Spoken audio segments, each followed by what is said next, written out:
Good morning, ladies and gentlemen. I'm Simon Fraser. I'm the Deputy Chair of Chatham House. It's my pleasure and privilege to welcome you all here this morning, and in particular to welcome His Excellency President Saleh, who's going to address us very shortly. If you'll forgive me for a second, I'll just make a couple of administrative announcements. First, to say this address and the Q&A after it are on the record. So this is not under the Chatham House rule. This meeting is part of the excellent Chatham House Iraq initiatives, which is a series of events that have been put together around different aspects of Iraq. Thank you very much for supporting that program. It is possible for you to tweet on this event using the hashtag #CHEvents. Could I please encourage you all to have your phones on silent? And if you have any questions or issues, there are Chatham House staff around the back of the room who can help you. It's a real pleasure to welcome President Saleh. In fact, he's not a stranger to Chatham House. He's been here many times before, and of course, he's not a stranger to this country. He's studied here, he's lived here, he's a great friend of the country, and he has, I know, many friends in this audience. It's a great pleasure to welcome you, sir. He is, of course, the President of Iraq, has been the President of Iraq since 2018, but has a long and distinguished career in Iraqi politics. He was Deputy Prime Minister of Iraq. He was also the Prime Minister of the Kurdistan regional government, so he has a depth and wealth of experience to share with us. He's going to address us today for 10 to 15 minutes on different aspects of Iraq's regional relations, regional role, and of course the domestic political, economic and security agenda in Iraq. And then we will have a Q&A session, which I will attempt to moderate. Without further ado, welcome, Your Excellency, and I invite you to the podium.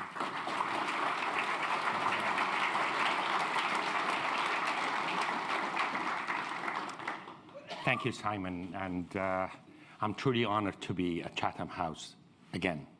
I have been to this institution many, many times in the past, and I have learned a lot from the deliberations and conversations that have taken place in this building. And I hope today's conversation about Iraq and the neighborhood will be useful.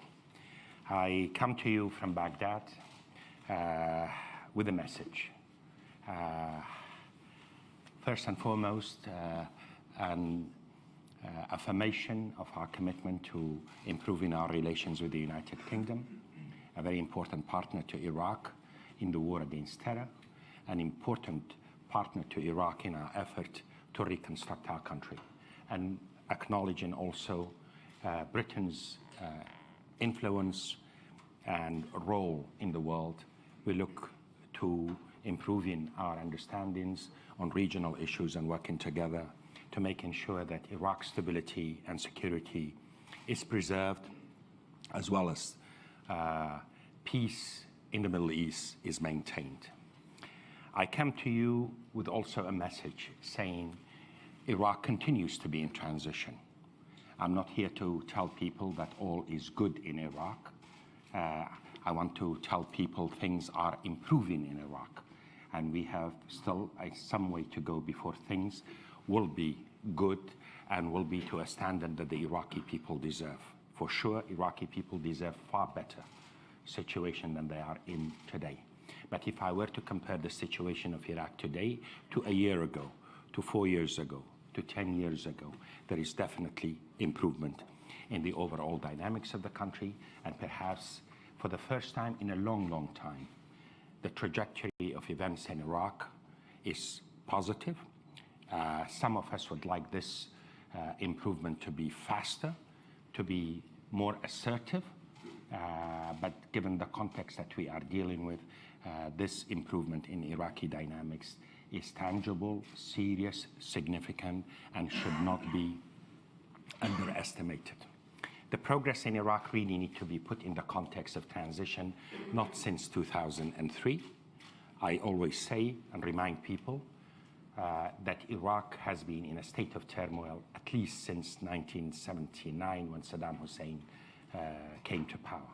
The Iraq-Iran war the invasion of Kuwait, the sanctions, the 2003, the onslaught of terrorism. This is 4 decades of hell, 4 decades of challenges and difficulties that Iraqi society has gone through.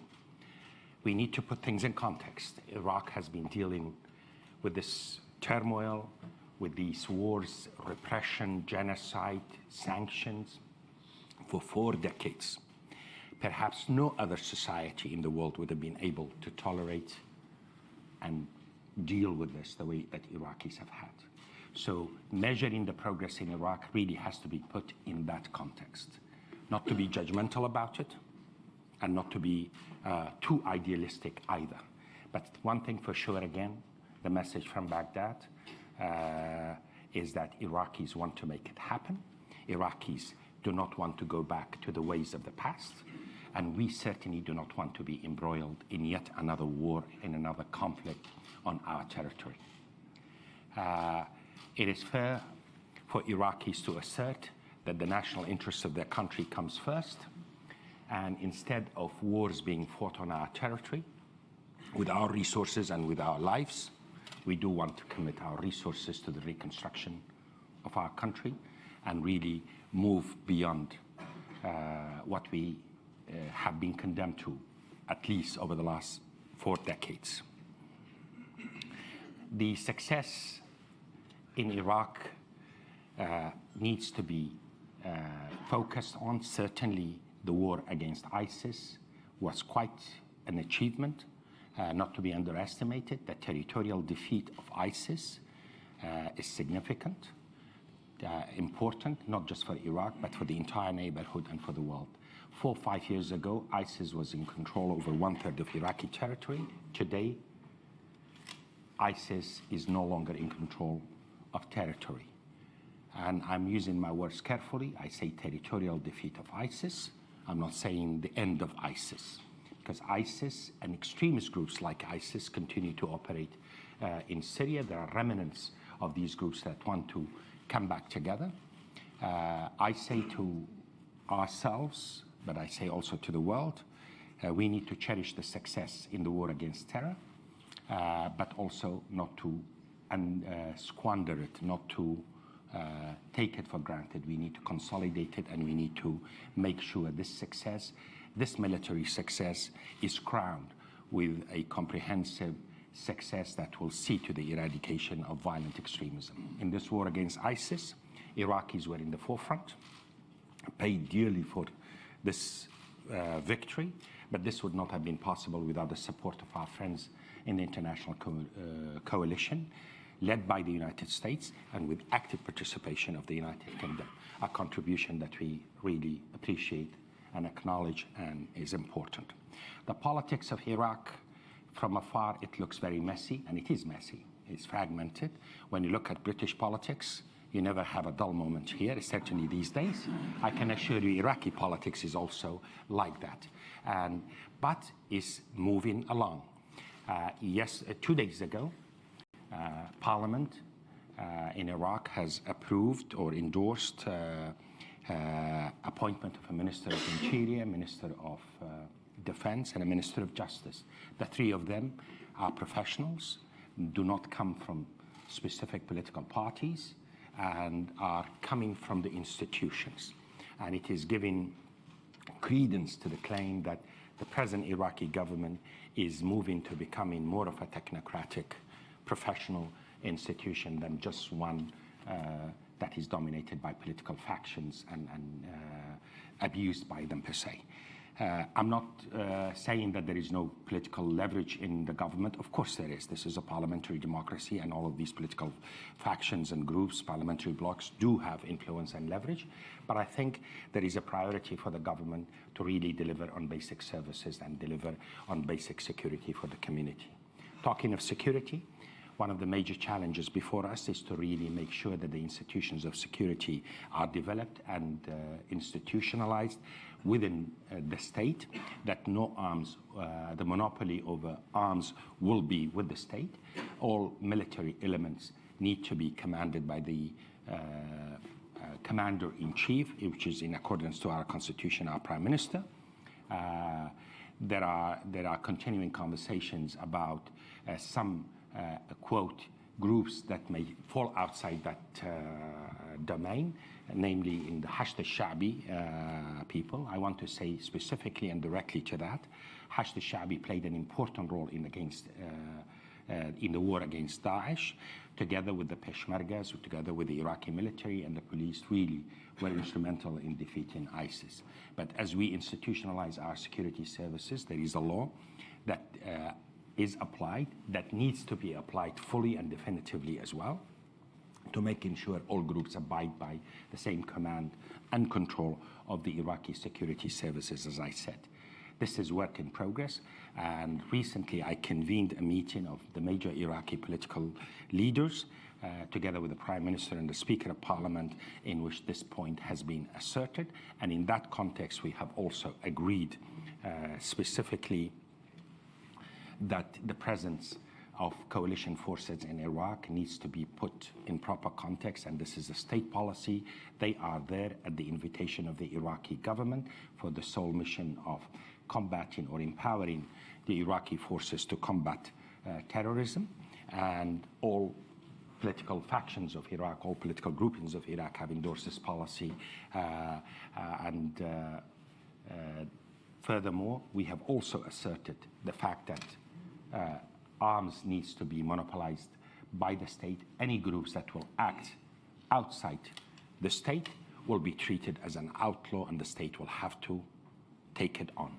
I'm not saying, again, in the context of transition in Iraq, this will be done overnight, but this is seriously looked at as an important national priority. We cannot afford our country to be dragged into conflict by internal actors, undisciplined or otherwise, or by outside powers, and I'll come to that at a later stage. The other major challenge for the Iraqi government and for the Iraqi institution is the economy. Iraq's population today is 38 million and is increasing by 1 million a year. Just give you the scale of the challenge that we're dealing with. Today, we need 12,000 new school buildings.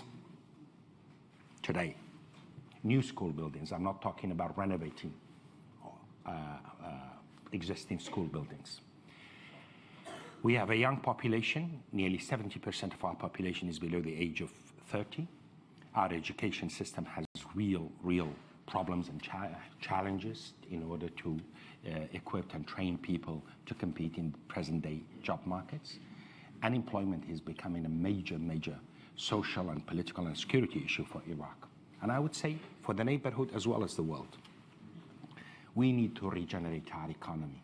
And regenerating an economy that is essentially a welfare state, that is essentially dependent on oil revenues, is not easy. In a country that has gone through 40 years of conflict, with a bureaucracy that some of you who work in Iraq can appreciate the difficulties that Iraqi bureaucracy pose to economic regeneration. I'm just merely describing to you the kind of challenges we have to deal with.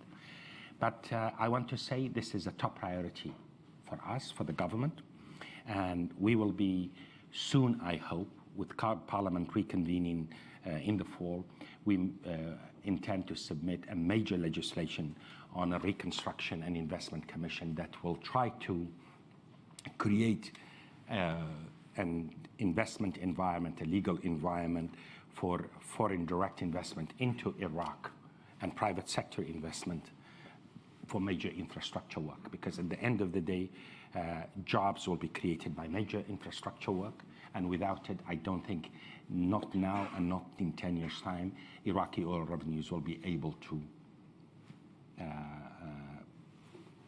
pay for the needs of the Iraqi population. At the end of the day, like in Britain, like in America, like anywhere else in the world, is about jobs. And in our case, it's about jobs for young people. This is the social challenge and that we are all faced with, not just in Iraq, but across the Middle East. This is one of the key components that is required for prosperity for our countries, for social peace, but also for combating violent extremism.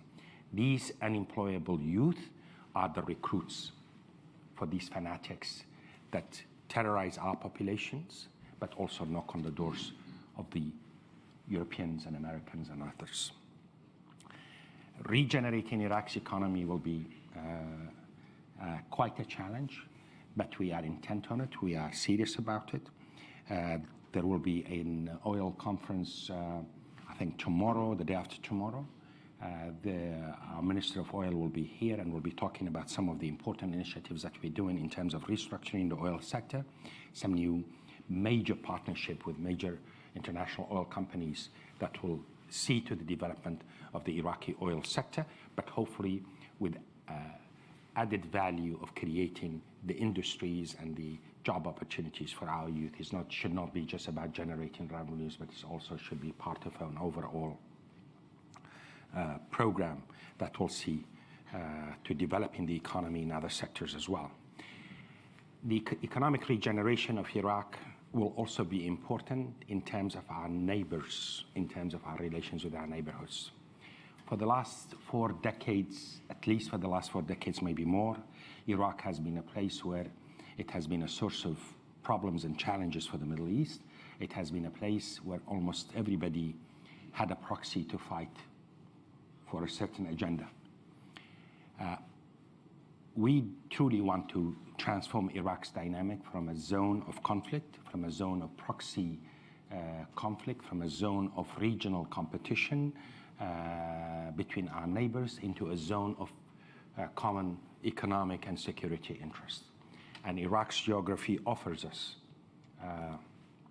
the opportunity to do this through infrastructure work, pipelines, railway systems, highway systems,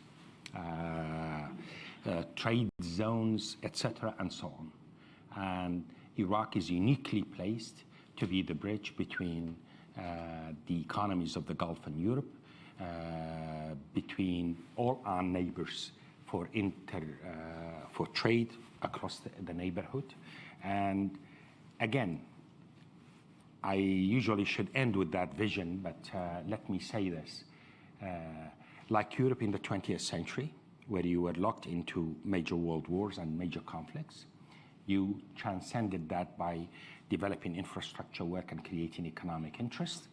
The Middle East needs a dynamics in which mutual dependency could create the impetus for stability and security as we move along. We say all these nice things and all these ambitions and these hopeful attitudes about Iraq. I cannot be indifferent to the reality that there's a storm sweeping across the Middle East, and I'm sure Simon will, and you will be asking me about this dynamics between Iran and the United States, the Saudis, and others. We are right in the middle of it. And I would be very direct and blunt about it. Our priority is Iraq's stability, Iraq's security, and we do not want to squander that stability, and we do not want that to become a victim, a footnote of yet another conflict in the Middle East. The Middle East does not need another war. We have not finished the last war. The war against terror is yet to be accomplished. Yes, the territorial defeat of ISIS has been an important achievement, again, not to be underestimated, but that success is precarious, and we still have the ramification of what is happening in Syria, in Idlib, remnants of ISIS. We really need to have the neighborhood come together to really work on consolidating this victory against ISIS and turning it into a permanent, enduring solution that will not allow for the return of another manifestation of Al-Qaeda, of ISIS, the sons of ISIS, whatever. And we can talk about the challenges that we have to deal with in the post-territorial defeat of ISIS, whether it is the issue of detainees, families, children. These are all other issues. We have said clearly to all our neighbors, we do not want our territory to be used as a staging post for any hostile action against any of our neighbors. I have personally visited all our neighbors except for Syria. The Prime Minister has visited also, I think, all our neighbors except for Syria. Our message was consistent, and our message has been one and clear. Iraq's security should be the common denominator for the neighbors. To be fair, we are hearing the same language from all our neighbors. They do not want to see Iraq go down yet again into a state of conflict. And we are hearing assertions that this success in Iraq needs to be preserved and not to be embroiled in yet another cycle of conflict. To follow on that, we are asking everybody to cool it down. At the end of the day, there are many, many issues in the Middle East that these major regional actors have issues with, and we understand, and these are not of the making of today. They are an accumulation of years, if not decades, of problems and dynamics in the Middle East. But certainly, one thing is clear. It seems to me, and I hope I'm not simply engaged in an exercise of wishful thinking, I think all our neighbors agree of the imperative of Iraq's stability and prosperity as a common interest. We want to build on that as an avenue for regional dialogue. We acknowledge that the Middle East for decades had been in a state of disorder. The Middle East needs a new regional order based on respect for sovereignty, based on non-interference in domestic affairs of the states, based on the respect of the rights of people and recognizing basic human rights in that neighborhood. This is the way to go forward. Iraq could be the place where a regional understanding could take place. Iraq is an important country in the Arab League. Iraq looks with importance and emphasizes the importance of relations with the Arab depth, with the Saudis, with the Gulf, with the Jordanians, with the Egyptians and others. This is vital for regional security, and we have developed our relations with our neighbors in the Gulf, with the Kingdom of Saudi Arabia, certainly with Jordan and Egypt. Certainly, recently we have had a major development with a three-way meeting between Jordan, Egypt, and Iraq, which we are trying to build some economic dynamics that will see to common economic projects and transborder trade and so on, not to mention understandings about the regional dynamics. Our relations with the Saudis have improved tremendously compared to previous times, and we have said utterly and decidedly that the security of the Gulf, the security of Saudi Arabia, is something that is very vital for the security of Iraq, as Iraq's security is vital to the security of the Saudis and our Gulf partners. With the Iranians, we have 1,400 kilometers of borders. We have relations between the two peoples, the two neighbors that span for centuries, for millennia, cultural, religious, and even ethnic relations. Our security, our economic interests really are tied together in so many ways. The same with the Turks, which major geopolitical actor to the north. We simply live in that neighborhood. We need to come together, and we do have fundamental differences. The message, again, from Iraq, enough. We cannot afford another war, and we're not shy about it, because we have tried it before. You start a war, and it's very difficult to end it. And we certainly want to focus our resources and our attention and our revenues for the development of our country and for creating the jobs that are needed. At the end of the day, this is the priorities for Iraq and for the region. Let me end with that. Once again, it's a great honor to be at Chatham House, and I look forward to questions and conversation.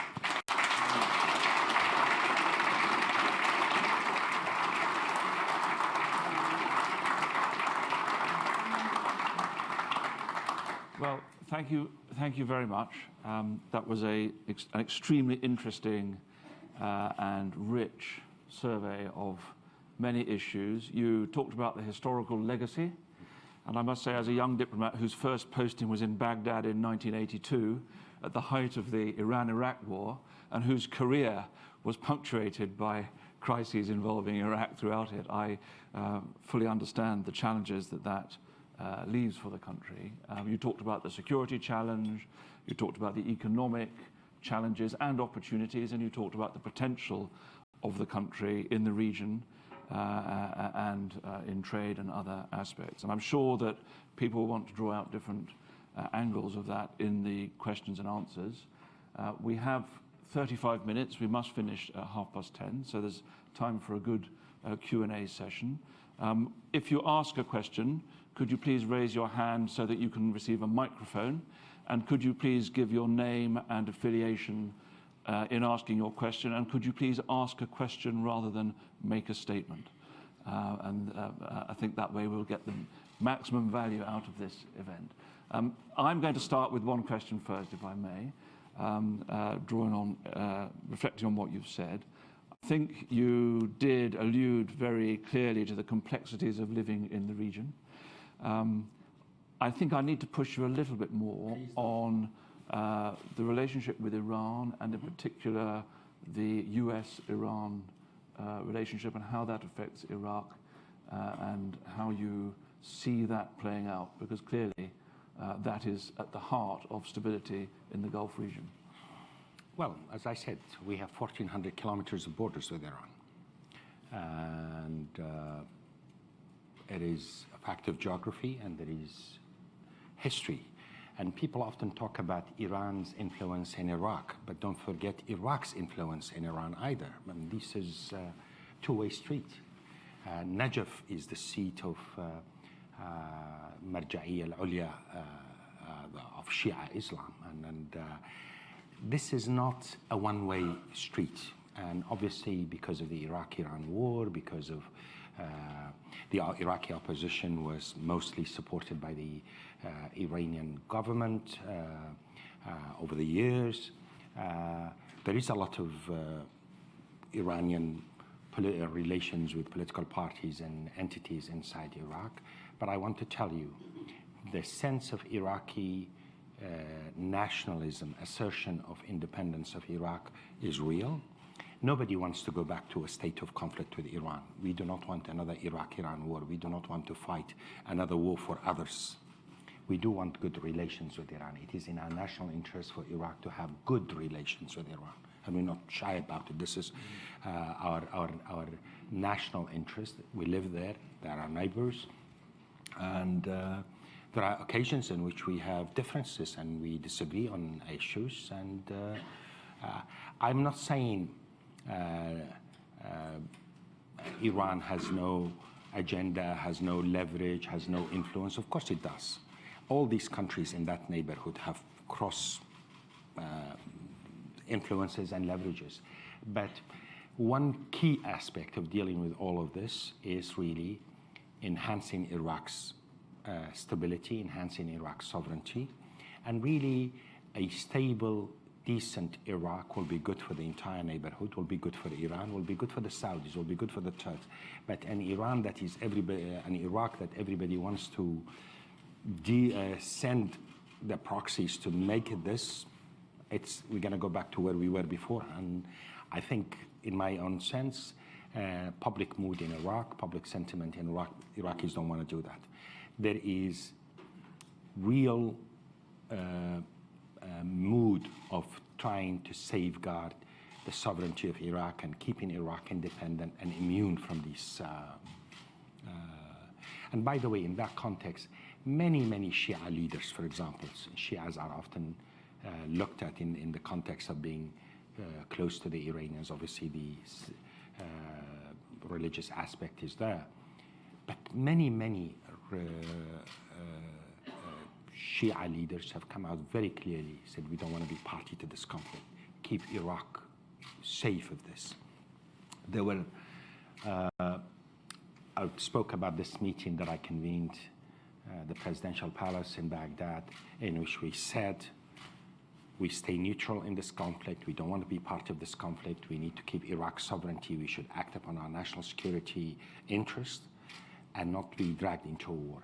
And any actors that will do anything against this will be dealt with as outlaw. We have had a couple of incidents in which we don't know for sure who, and our intelligence services are looking at. Rockets were fired in Baghdad and some other military installations. And immediately, all the key players, including the commanders of the Hashd al-Sha'bi, came out with statements denouncing this because this was against the state policy. And I think this is the trend that needs to be recognized. This is the trend that needs to be appreciated and nurtured. One thing, let me put things in another context. What you see by way of dynamics in Iraq today, had it been a year ago, had it been 5 years ago, had it been 10 years ago, many in this audience, certainly the Foreign Office guys in this audience, would have celebrated it as a spectacular success. Those of you who have come to Baghdad recently and have gone around to Baghdad do see the sense of normalcy coming. But obviously, I'm not saying things are what they should be. So really, the context is important. Look where we were a year ago. Look where we were. And this is not all, by the way.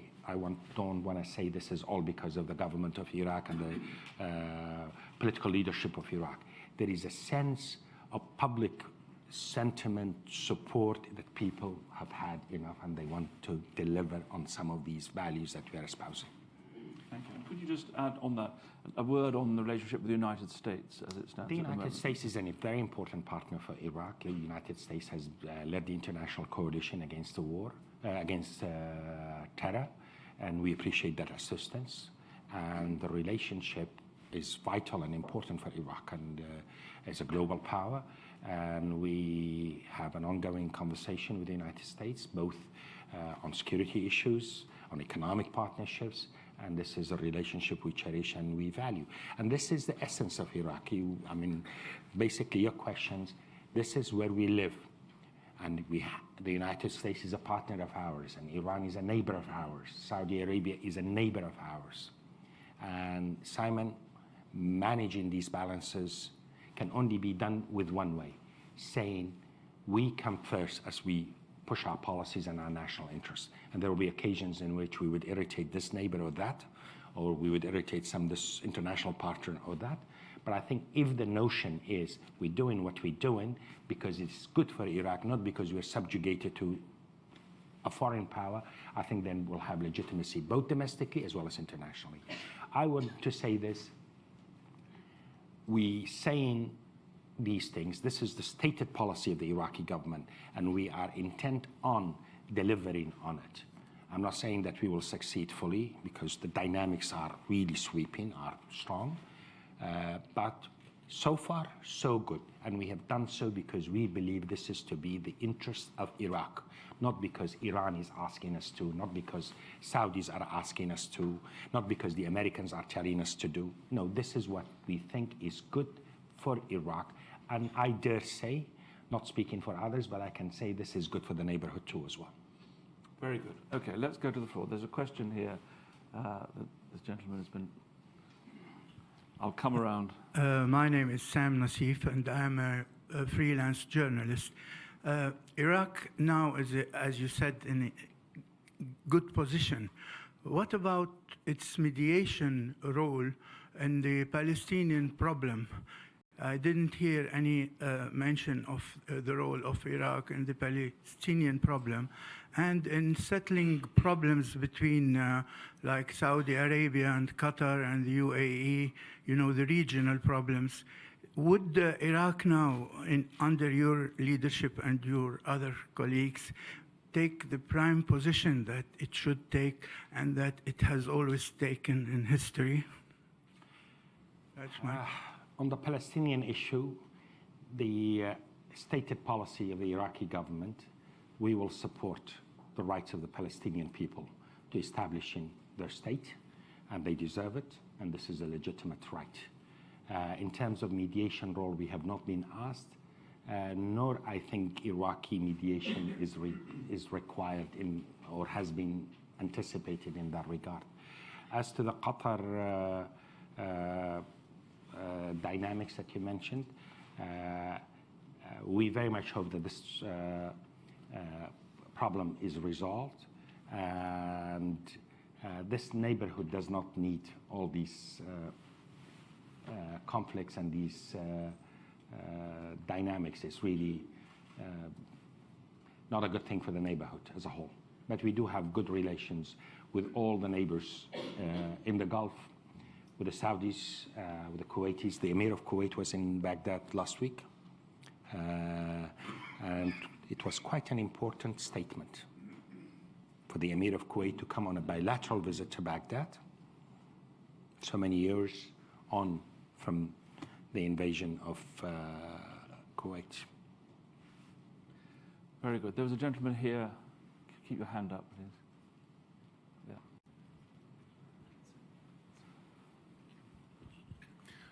John Wilson, I'm a member of this institute and a journalist. The United Nations has a world programme for women's equality called He for She. Its aim is to bring equality with men by 2030. Will Iraq achieve this? I hope so, but I don't know. I hope so. And I think the issue of women empowerment is a very important issue. I want to acknowledge the major deficiency that we have. Our government to date has no women member. So before I would be criticized, let me criticize ourselves. Yesterday, 2 days ago, Parliament did not endorse a woman candidate. I'm told the Prime Minister is going to submit another lady's name for the post of Education Minister. I hope that will happen. And I hope, because I believe in it, but also I know that I will be reprimanded badly by my wife and my daughter. But to be fair on women empowerment politically, Iraqi parliament is now home to a number of parliamentarians who are really very vocal, very active, and really they came through a quota system which obliges 30% of women participation, representation in parliament. But really they have gone beyond the issue of the quota in a sense that they have proved themselves. They are really important voices in Iraqi politics. Also, I would say on the issue of women's rights, the key issue is economic empowerment. Without economic empowerment, all the legislation, all the wonderful speeches would not mean much. We in the presidency are now working on a couple of initiatives. One is a legislation on women entrepreneurship and how to provide women with added advantage to enable them to compete for private sector jobs and creating job opportunities for women, certainly women entrepreneurship. And we have a number of other issues that we are working on, but this is a key social and development issue for Iraq and many countries in our neighborhood.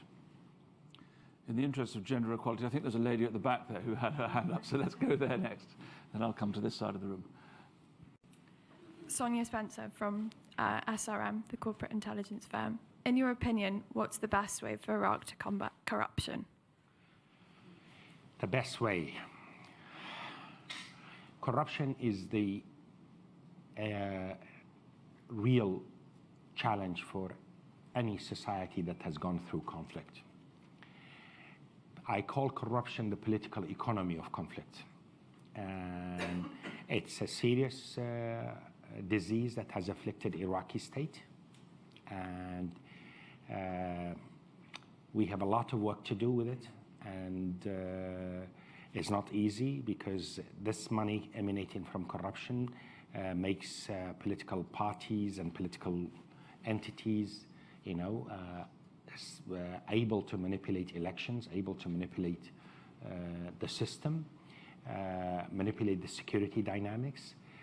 We have a number of initiatives that are taking place at the moment. Parliament is taking quite an active role in monitoring the government. The Prime Minister is now leading what is termed the Higher Commission for Combating Corruption.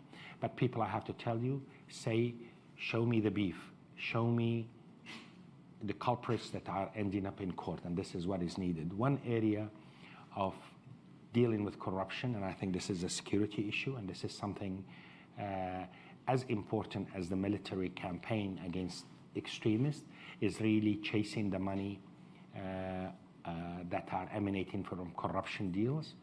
This will require international assistance and help to counter money laundering. Those entities that can smuggle money out of Iraq or conflict areas to London, to anywhere else in the world, needs to be really chased. There are certain international instruments in that regard, needs to be activated more. But fighting corruption is obviously priority for Iraq, important for Iraq, but will require a lot of international assistance and a lot of international instruments to enable it to happen. And a lot of money has been wasted, and a lot of that money is also being used to sustain the conflict and sustain the instability in the country. Right, I'm going to subject you to a bit of friendly fire from John Soares now, who's been waiting patiently to ask a question. Can I get a mic? Thank you. John Soares, amongst other things, Special Representative in Iraq in 2003. And thank you for your friendship and counsel over many years. And many British actors in Iraq have benefited from it over many years. Those of us who worked in Iraq in the early years after the 2003, the issues all went back to sectarian divisions, Shia, Sunni, Kurd. And it was the way in which outside actors were able to gain traction inside Iraq. You've talked about those outside actors. Could you say a little bit more about the dynamics between the three core sectarian communities in Iraq? Our mutual friend Masoud Barzani made a mistake, I think, a few years ago with the referendum on Kurdish independence. We've seen how the Sunnis have been torn away by the experiences of Daesh. Is Iraq condemned to being like Lebanon and defined as a collection of separate sectarian communities? Or can you make an Iraqi identity, and how far are you getting in that direction? John, I think I can definitively say sectarianism and ethnic nationalism are on the way down. It's not the defining factor. Is no longer the defining factor for Iraqi politics. I'm a Kurd, I'm proud of my identity, I'm proud of my heritage. An Arab is proud of his identity, a Shia is proud of his sect, etc. All is there. But the people of Basra and the people of Sulaymaniyah both want better schools, better healthcare, they want respect for their human dignity and their rights, genuinely so. I mean, I cannot hide behind my Kurdishness to justify abuses of power in Sulaymaniyah or in Erbil. Same in Basra, a cleric cannot justify abuses of government and corruption in the name of the sect. There is a reality of this.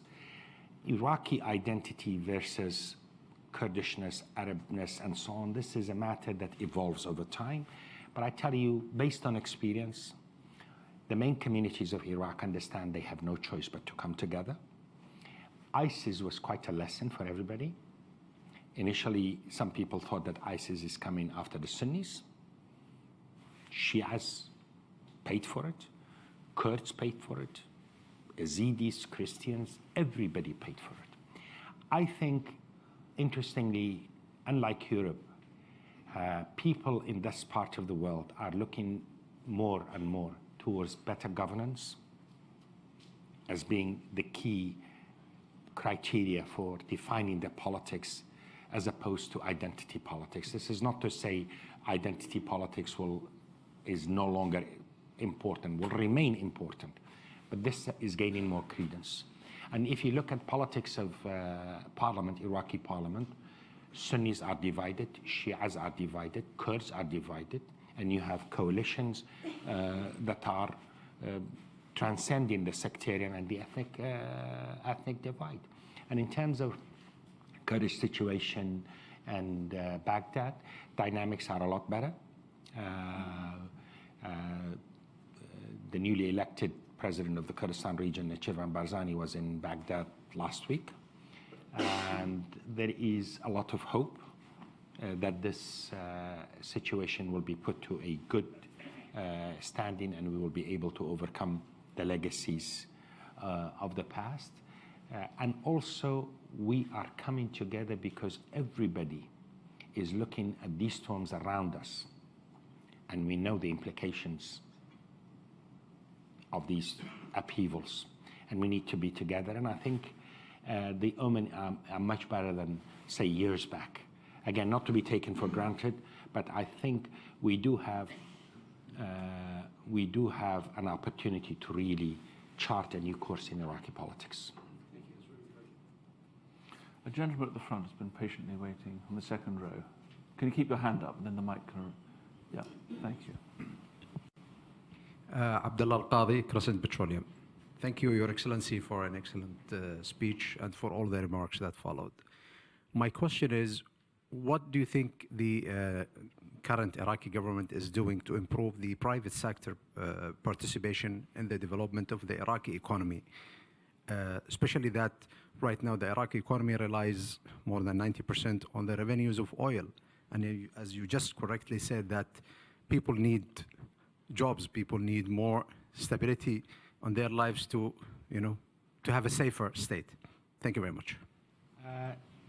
Empowerment of the private sector is important, but the key problem that is facing the private sector is corruption and bureaucracy. And I know the government has recently enacted a number of decisions to basically facilitate the work of the private sector, certainly on major projects and major contracts and so on. But we still have some way to go. What is a problem in Iraq is crony capitalism that is feeding on the system like a parasite and is not adding to the economy. And we will have some work to do on that matter. We do need to reform and revitalize our banking sector. Our banking sector needs to become more engaged in investment as opposed of mere financial transactions, certainly in terms of money exchanges and stuff like this. That leaves a lot to be desired for. The government has recently decided to send all salaries of state employees to banks, Tawteen al-Rawatib, to basically to give it into, so ending the dependence on cash. This will be important in terms of reviving and revitalizing the banking sector in Iraq. As I said in my presentation earlier, if we were to succeed with this investment and reconstruction commission that is primarily based on private sector investment, that will be, for major infrastructure work, that will be quite a boost to Iraq's economy, and it will be quite a boost to the private sector's involvement in regenerating and reconstructing Iraq. Now, good. I was going to come to the back of the room on this side, and lo and behold, there's somebody with a hand up. Thank you. Li Ping Zhou from Phoenix TV, Hong Kong. Thank you, President, for your insights here. May I have your comment on the relationship between China, and also how do you look at the trade war between US and China? Do you welcome Belt and Road Initiative? And also, as alumni of Cardiff University and Liverpool University, did you expect Brexit will happen today? And what's your view about the process? And what's the formula of wisdom for breaking the impasse for Boris Johnson, possibly? Thank you very much. I think probably we'll focus on the international issue relating to China and the region. Wallahi, I tell you, Adnan, I have so many fish to fry. I would rather not get in the middle of the China-US dynamics. But China is becoming quite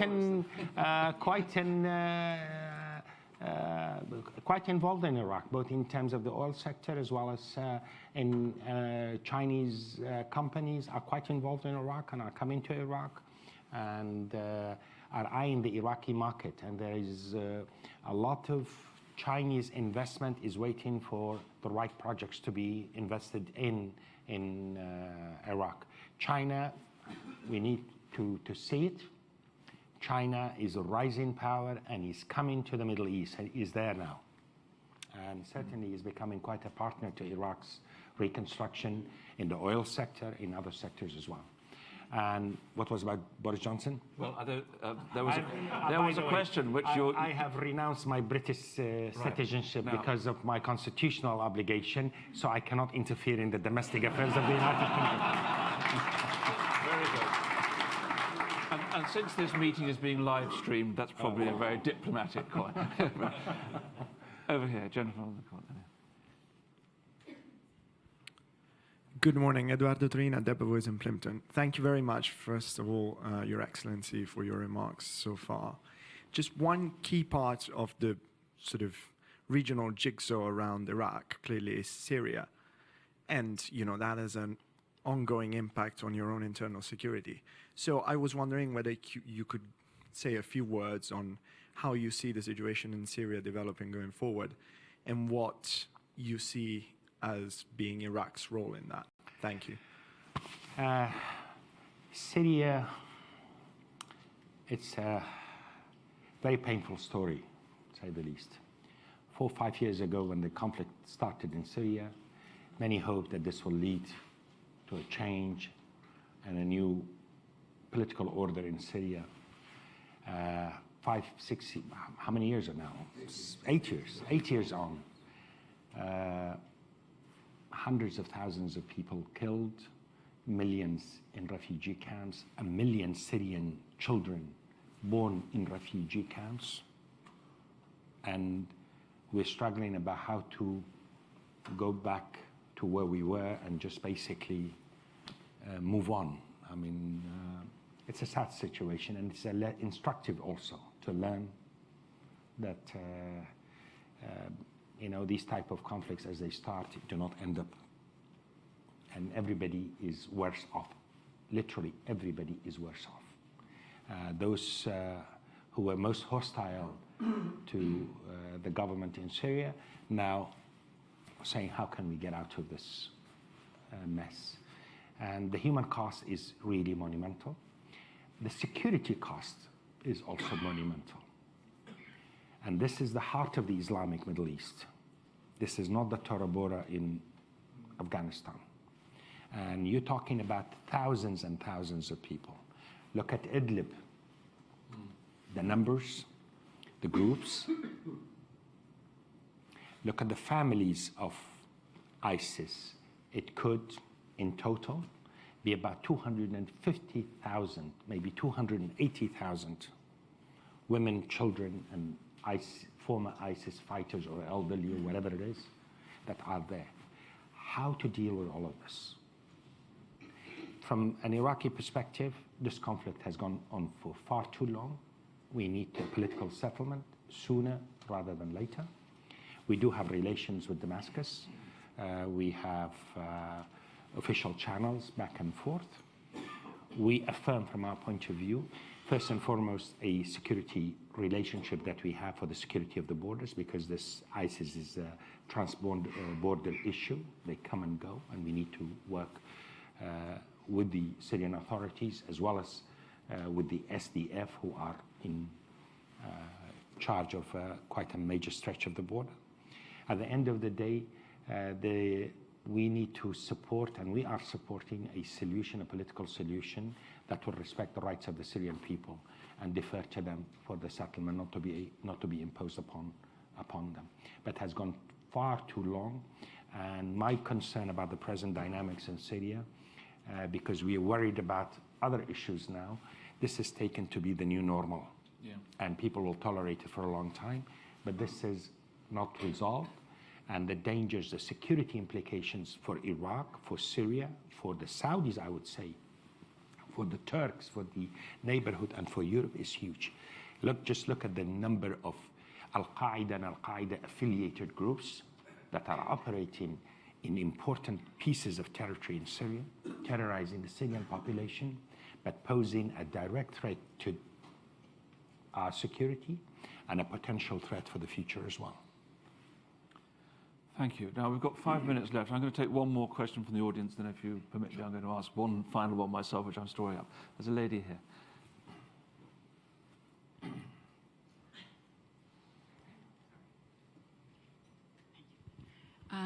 My name is Cynthia DeSantis. I'm from a charity called Healing Venezuela.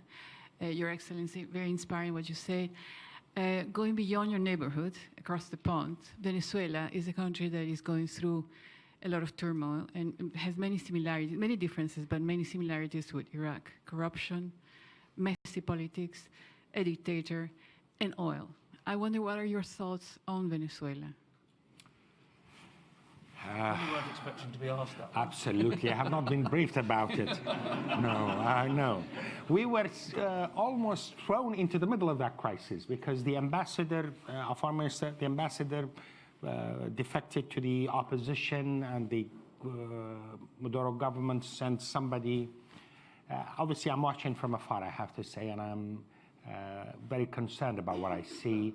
A rich country, a resourceful country, and having to live through this mess, it's painful. I wish the Venezuelan people all the best, I have to say. There's probably time for one more from the audience, since that was a very quick one. So I'll go to the gentleman at the back with the hand up with the... Oh, sorry. Will Hutton from SRM. At the moment, Iraq and the wider region, it's going to be facing the devastating effects of climate change. And as you talk about logistics and logistical progress and reform and building, is this a time to be making considerations towards that end as well? Wallahi, I tell you, this is truly a very, very important question, and I do care deeply about it. And climate change is for real, and desertification in Iraq is for real. Abuse of our environment, certainly in the case of Iraq, has been really profound and dangerous. And we have a lot of work to do to restore sort of sanity to that situation. You go to the south, in Basra, for example, which was the palm trees in the millions, so many have been cut across the country. This needs a lot of work. The sandstorms are becoming far more frequent, even though this year, because of the rain, was a lot less, but over the last decade and so on. This is, by the way, an issue that our neighbors are also very concerned with. Certainly in the Gulf, the Iranians are very concerned with the issue of water management with the Turks. These are the kind of trans-regional issues that needs to be addressed, and these are the kind of issues that the neighborhood needs to talk about. These are the priorities for our neighborhood. I personally have been involved while I was in Kurdistan in a number of initiatives on reforestation and dealing with some of these environmental challenges. We're working with a number of groups in Iraq on this matter. This is a priority for Iraq. Now, there's somebody here who really wants to ask a question. I'm going to stretch by 30 seconds, if you mind. Please, could you wait for the mic? This is the last question, I promise. Well, Your Excellency, it's been great to hear you speak. I'm originally Iraqi, born in Baghdad, and left Iraq in 1980.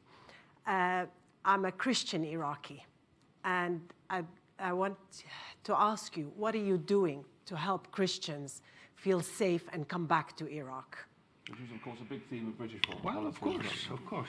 No, look, I mean, I hope what I'm telling you is not just the cliche answer, you know. It's really one of the most painful things to see the Christians and other communities who have left Iraq and suffered the brutal repression from extremist groups, from the conflict inside Iraq and so on. I'm in touch personally, with many Christian leaders. We're working hard with the Prime Minister and with Cardinal Sacco and other leaders of the Christian community to put in place a security arrangement in the Nineveh Plains that is basically dependent upon the consent and acquiescence of the Christian community, and to give them what is right to enable them to come back to their communities. I think you attest to the fact that Iraqis in general, Iraqi society, in general, has been very tolerant and never had religious bigotry in that. Obviously, you have this extremism that has swept the region. They have been a problem for Muslims, obviously, more for the Yazidis, more for the Christians, and so on. We need to counter these. We are countering these. But in terms of specifics for the Christians, as I said, we're working closely with the Christian leaders and communities to put in place security arrangements, certainly in the Nainawa Plains and other areas, so that they can feel more safe and more comfortable with the dynamics. One thing of note, I visited the Vatican a few months back. I had the honor of meeting His Holiness the Pope. We spoke at length about Iraq. He cared deeply about Iraq, Mesopotamia. I told him about Ur, the birthplace of Abraham, and I implored him to consider coming to Ur and to preach from there, because all the major religions, divine religions, Islam, Christianity, Judaism, emanate from Abraham. And the message should be not in the name of Abraham. These religions have been for peace, tolerance, coexistence. I sent him, His Holiness, an official invitation last week. I'm hopeful and praying that he will come. That will be quite an important statement of support for Iraq, quite a statement of support for religious tolerance and coexistence. I want to say the following about Iraq. Mesopotamia, the birthplace of Abraham. Najaf, Baghdad, the center of Khilafah al-Islamiyya. Kurd, Arab, Shia, Sunni, Yazidis, Christians, Turkmens, you name it. This is the heart of the Middle East. If we succeed there, and if we truly defeat, in a genuine sense, culturally, this extremism, religious extremism, Islamic extremism, whatever the term is, this is the place where it is defeated. If we succeed there, this will spell a success for the entire neighborhood. God forbid, if we fail in our duty, it's not only bad for us, but I think it's bad for the entire neighborhood. So I look forward to the visit by the Pope, and I think that will be quite a moment of history.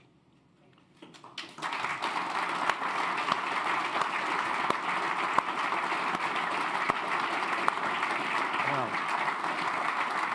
that's a very uplifting note on which to draw proceedings. I want to thank you very much for giving us so much time, for answering the questions so fully and thoughtfully, and for sharing so much valuable analysis and understanding with us. We all wish you the greatest of success. It's a big challenge, we understand that, and of course this country and other countries need to do what we can to support you.